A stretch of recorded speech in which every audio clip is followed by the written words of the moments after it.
Hello, bachcho. Let's see this question. The question says that which of the following statement is or are correct regarding phylum Coelenterata?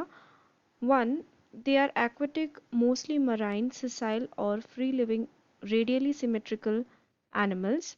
2. They have a central gastrovascular cavity with a single opening called hypostome. 3. Digestion is extracellular and intracellular. And fourth, examples are cycon, spongilla, and euspongia. तो इस question में हमें कुछ statements दिए गए हैं regarding the phylum सीडेंटेरेटा and हमें यहाँ पे बताना है कि कितने स्टेटमेंट्स इनमें से सही हैं। ठीक है, तो एक एक करके सारे स्टेटमेंट्स हम यहाँ पे देखेंगे। सबसे पहले जो की कंसेप्ट है इस क्वेश्चन में, that is regarding the characteristic of the phylum Coelenterata. तो यहाँ पे जो फर्स्ट स्टेटमेंट हमें दिया है दैट इज कि they are aquatic, mostly marine, sessile और फ्री स्विमिंग। ठीक है, तो यहाँ तक तो ये पूरा स्टेटमेंट सही है। देन बोला है रेडियल सिमेट्री के बारे में।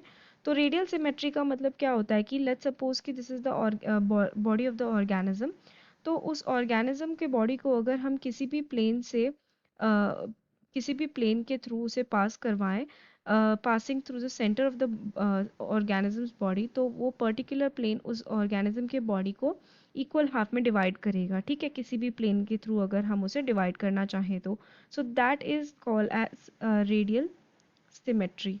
तो जो इंटरेट्स होते हैं उनके अंदर रेडियल सिमेट्री भी हमें देखने के लिए मिलती है, और ये aquatic, marine, sessile and free swimming हमें देखने के लिए मिलते हैं। तो this is a correct statement.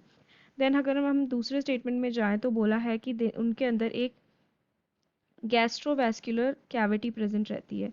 तो इस गैस्ट्रोवैस्कुलर कैविटी का नाम क्या है? इसको हम बोलते हैं सीलेंटेरॉन। ठीक है, सीलेंटेरॉन। और ये क्या करता है, इसके अंदर एक ओपनिंग भी प्रेजेंट रहती है जिसको हम बोलते हैं हाइपोस्टोम। एक सिंगल ओपनिंग प्रेजेंट रहती है। And okay, so like this ये जो स्टेटमेंट है second statement, this will also be correct. Then option sorry statement 3 में बोला है रिगार्डिंग द डाइजेशन। तो डाइजेशन बोला है एक्स्ट्रा सेल्युलर भी होता है, इंट्रा सेल्युलर भी होता है। So this is also true. इसका मतलब ये है कि इनके अंदर जो डाइजेशन हमें देखने के लिए मिलेगी वो एक तो सीलेंटरॉन से भी देखने के लिए मिलेगी जो इनका बॉडी कैविटी था, एंड साथ ही साथ इनके अंदर फूड वैक्यूल भी प्रेजेंट रहता है। ओके, सो इनके अंदर फूड वैक्यूल भी प्रेजेंट रहता है। So this is also correct statement. अगर मैं एग्जाम्पल्स देखूँ यहाँ पे, तो एग्जाम्पल्स में हमें दिया है Sycon, Spongilla and Euspongia which is wrong. ये सारे एग्जाम्पल्स स्पॉन्जेस के एग्जाम्पल्स हैं which belongs to the phylum Porifera. अगर मैं एग्जाम्पल्स एक्चुअली सिलेंटरेटा के एग्जाम्पल दूँ तो उसके एग्जाम्पल्स क्या क्या हो जाते हैं? हाइड्रा हो जाता है, ठीक है, then Obelia, then Aurelia which is the scientific name for jellyfish etcetera. तो इसमें first, second and third statements तो सही थे, लास्ट स्टेटमेंट गलत था, इसलिए the correct option for this question will be option C. I hope you have understood it well. Best of luck.